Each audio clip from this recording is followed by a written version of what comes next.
उसने घर से भागने का फैसला कर लिया था। फैसले से अपने बॉयफ्रेंड को आगाह किया। वो खुशी से चिल्लाया, ये हुई ना मोहब्बत। घर से भागने के लिए पिछली रात का वक्त तय पा गया। स्कूल, कॉलेज, यूनिवर्सिटी, उसकी सारी तालीम मुकम्मल हो चुकी थी। बस आखिरी सेमेस्टर का रिजल्ट आना बाकी था।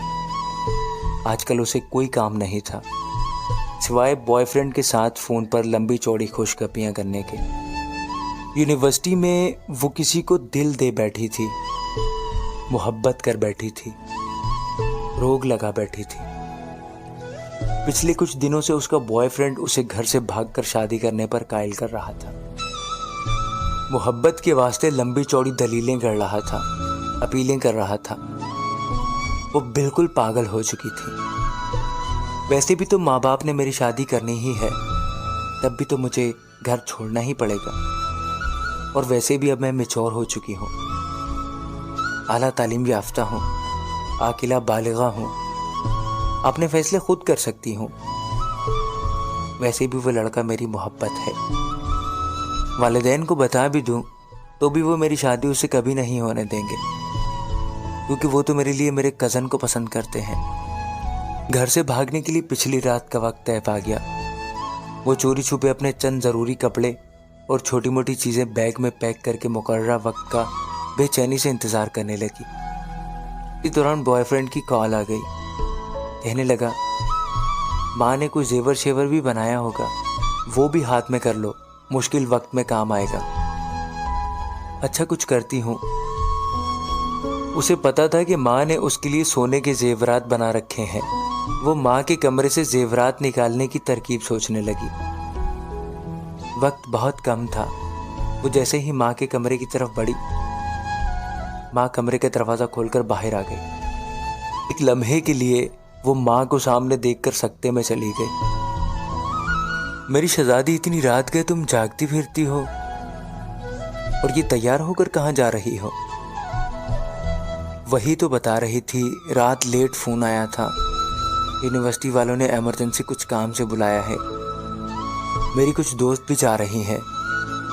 आप सो रही थी, डिस्टर्ब ना हो इसलिए आपको उस वक्त नहीं बताया। उसने खुद को संभालते हुए झूठ गढ़ दिया था। अच्छा, तुम मेरे कमरे में ही बैठो, मैं तुम्हारे लिए कुछ बना कर लाती हूँ। माँ किचन में चली गई। वो माँ के कमरे में दाखिल हुई। बहुत अच्छा मौका मिल गया।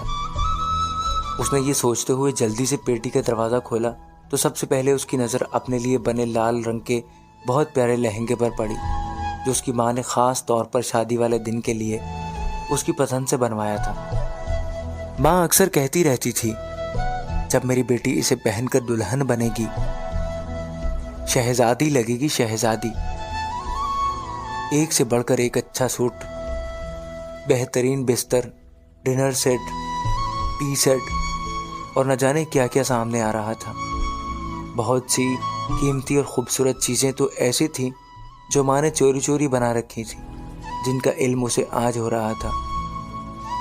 चंद चीज़ें उलट पलट करते करते आखिर जेवरात उसने ढूंढ ही निकाले, लेकिन उसका दिलो दिमाग चकरा कर रह गया था। जेवरात उससे उठाए नहीं जा रहे थे। उसने एक कमरे में नज़र दौड़ाई तो देखा फ्रिज, मशीनें, बर्तन, सब कुछ उसके लिए रखा पड़ा था। एक माँ के कमरे में,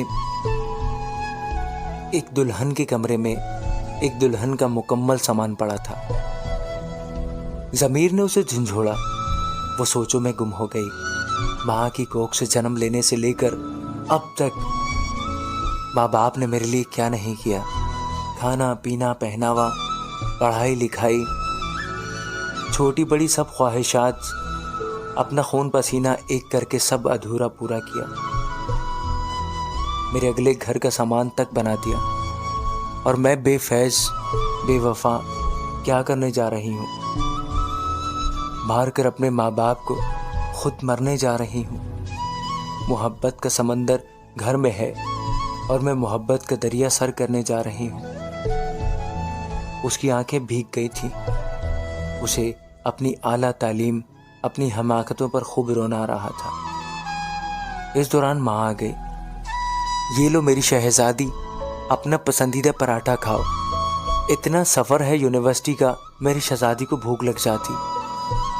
वैसे भी आखिरी दफ़ा यूनिवर्सिटी जा रही हो। स्कूल से लेकर कॉलेज यूनिवर्सिटी तक तेरी माँ ने आज तक तुझे बग़ैर नाश्ते के नहीं भेजा।